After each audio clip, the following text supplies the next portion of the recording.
ফুল ভালোবাসে না এমন মানুষ পাওয়া প্রায় দুষ্কর। তার ওপর যদি সন্ধান পাওয়া যায় ক্ষেত ভর্তি রং বেরঙের সুগন্ধি ফুলের বাগানে, তবে আর অপেক্ষা না করে বেরিয়ে পড়াই ভালো। শীতের রোদ গায়ে মেখে আমরাও বেরিয়ে পড়লাম নদিয়া জেলার চাপড়ার উদ্দেশ্যে। এখানের গ্রামবাসীরা চাষের জমিতে ফুটিয়ে তুলেছেন বিভিন্ন প্রকারের ফুলের সমারোহ। এটাই এনাদের জীবিকা। পূর্ব মেদিনীপুর জেলার খিরাইয়ের নাম আমরা অনেকেই জানি। বেশ কয়েক বছর আগে ঘুরেও এসেছি। এবার চাপড়া ঘুরে দেখব ও তুলে ধরবো আপনাদের সামনে। সাথে থাকবে দুপুরের খাওয়া দাওয়ার সেরা ঠিকানা।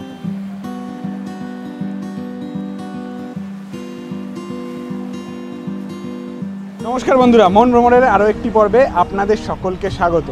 আজকের 12ই জানুয়ারি 2025, বছরের সেকেন্ড রোববার।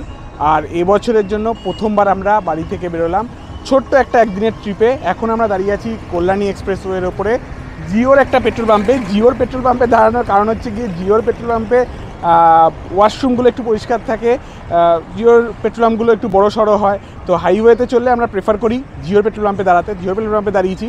আজকের গন্তব্য হচ্ছে গিয়ে রানাঘাট। ঠিক রানাঘাট নয়, রানাঘাটের থেকে কিছুটা দূরে পশ্চিমবঙ্গের দ্বিতীয় ভ্যালি অফ ফ্লাওয়ার্স, মানে খিরাইয়ের পরে নতুন একটা ভ্যালি অফ ফ্লাওয়ার্স, সেখানেই আজকে যাব। সেখানে গিয়ে আপনাদের দেখাবো যে কীরকম ফুল ফুটেছে ওখানে, কীরকম ওখানে ফুলের চাষ হয়, ওখানে কীরকম ফুল পাওয়া যায়, সবই আপনাদের সামনে তুলে ধরবো। এটা একটা একদিনের ট্রিপ। সকালবেলা ঘুম থেকে উঠে জাস্ট মনে হলো একটু কোথাও ঘুরে আসি, তাই জন্য 11টা নাগাদ বাড়ি থেকে বেরোলাম রেডি হয়ে।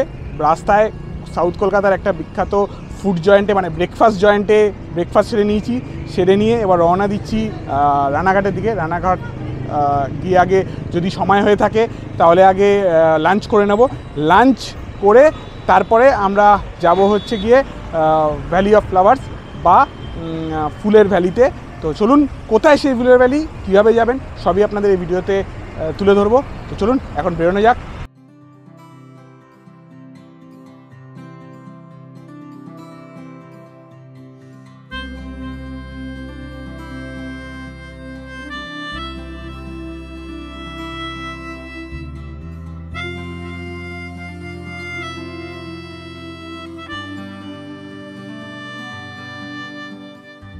চলে এসেছি রানাঘাট, একদম স্টেশনের সামনে। গাড়ি পার্কিংয়ের খুব সমস্যা এখানে, গাড়ি একটু দূরে রেখে টোটো করে এসেছি লাঞ্চ করতে এসেছি আদর্শ হিন্দু হোটেল। এই স্টেশনের সামনেই এই হোটেলের খুব নামডাক শুনেছি। বাঙালি খাওয়ার, খুব ভালো খাবার দাবার নাকি পাওয়া যায়, সেটা দেখার জন্য এখানে আগে লাঞ্চ করব। লাঞ্চ করে তারপরে আমরা যাব আমাদের গন্তব্যের উদ্দেশ্যে। তো চলুন, এখানে যেহেতু স্টেশন, খুব ভিড়ভাট্টা, খুব সাউন্ড, তো চলুন আগে ভিতরে যাই, গিয়ে লাঞ্চ করি। লাঞ্চ করে তারপরে যখন যাব তখন আরও কথা হবে।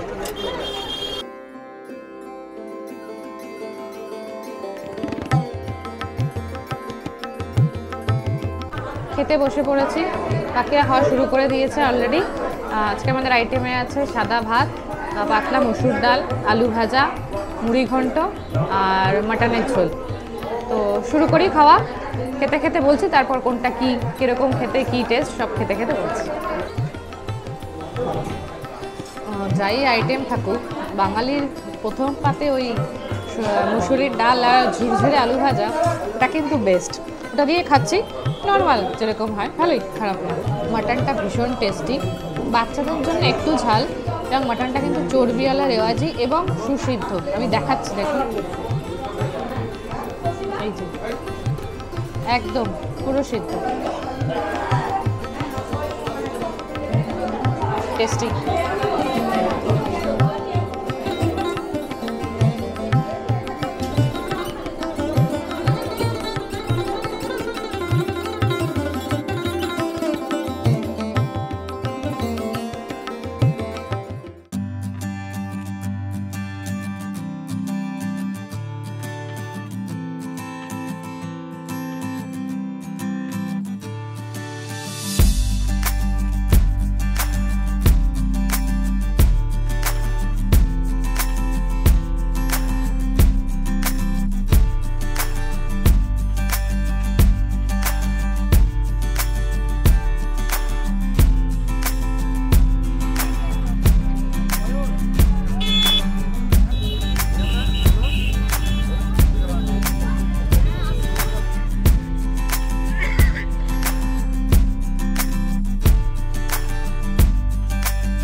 লাঞ্চ সেরে আমরা বিকেল এখন বাজে 4:20 আমরা এসে পৌঁছালাম চাপড়া।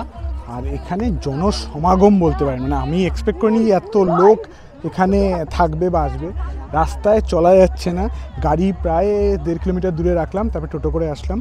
তো এখানে ঢুকেছি বাগানে, প্রচুর ফুল বাগানে, এবং সবচেয়ে বেশি ফুল হচ্ছে কি যেখানে বিক্রি হচ্ছে, যে রাস্তাটা দিয়ে হেঁটে আসলাম আমরা, সেই রাস্তায় প্রচুর ফুল বিক্রি হচ্ছে, মালা করে দিচ্ছে, মেয়েরা ক্রাউনের মতন পড়ছে সেগুলো বানিয়ে দিচ্ছে।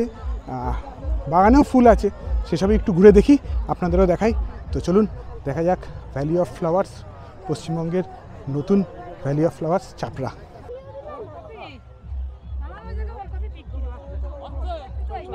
দেখুন এখন যে বাগানটার সামনে আমি দাঁড়িয়ে আছি সেটা রজনীগন্ধা ফুটে রয়েছে, প্রচুর রজনীগন্ধা স্টিক এখানে ফুটে রয়েছে, দেখতে অসাধারণ লাগছে, একটা হালকা আবহাওয়া, খুব সুন্দর লাগছে জায়গাটা দেখতে।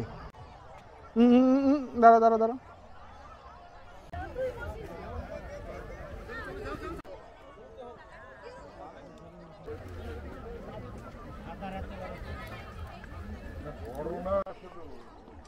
পৌঁছে গেছি ফুলের বাগানে, চাপড়া ফুলের বাগানে।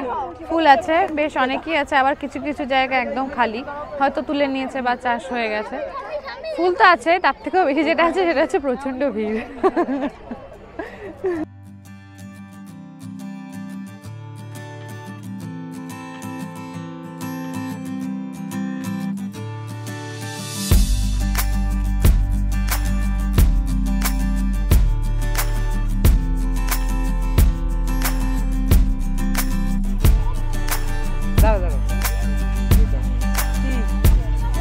ঝিলামা পরে নিয়েছে একটা ফুলের ক্রাউন। আর এখানে এসেই আমরা লক্ষ্য করলাম আজকে আমরা দুজনেই বাগানে এসেছি, আর দুজনেই দেখুন সবুজ রঙের জামা পরে এসেছি। আমরা বাড়ি থেকে বেরোনোর সময় লক্ষ্য করিনি, হট করে বাগানে ঢুকে লক্ষ্য করলাম যে এই বাগানে চারিদিকে ফুল সবুজ, তার মধ্যে আমরা দুজনও আজকে সবুজ, দুজনেই কিন্তু সবুজ পরে এসেছি। তো বাগান কিন্তু আমরা এনজয় করছি হেভি একদম।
যখন আমরা আসছিলাম গাড়িতে বেশ গরম লাগছিল, তো রোদের তাপও ছিল আজকের প্রচুর।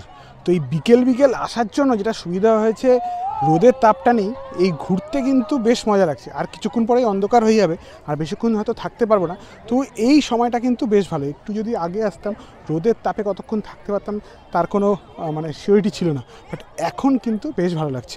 আস্তে আস্তে সূর্যটা ডুবছে, সন্ধ্যা ভাব একটা চলে এসছে, একটু হালকা ঠান্ডাও লাগছে, তো বেশ ভালো লাগছে ওয়েদারটা। ফুলের বাগান ঘুরে আমরা গাড়িতে চলে এসেছি, এবার বাড়ির দিকে যাব। মাঝখানে যদি কিছু আপডেট থাকে বা কোথাও যদি দাঁড়াই তাহলে তখন আবার আপনাদের দেখাবো, না হলে আদারওয়াইজ সোজা বাড়ি। এখন ফেরার সময় আবার একটা জিওর পেট্রোল পাম্প থেকে দাঁড়িয়েছি, ওয়াশরুম ইউজ করলাম, করে এখন এই কেক আর ইনস্ট্যান্ট কফি মিক্সে বানানো কফি দিয়ে স্ন্যাক্স করে তারপরে আবার বাড়ির দিকে রওনা দেবো। দেখি ইনস্ট্যান্ট কফি মিক্স দিয়ে বানিয়েছি, কেমন হয়েছে কফিটা।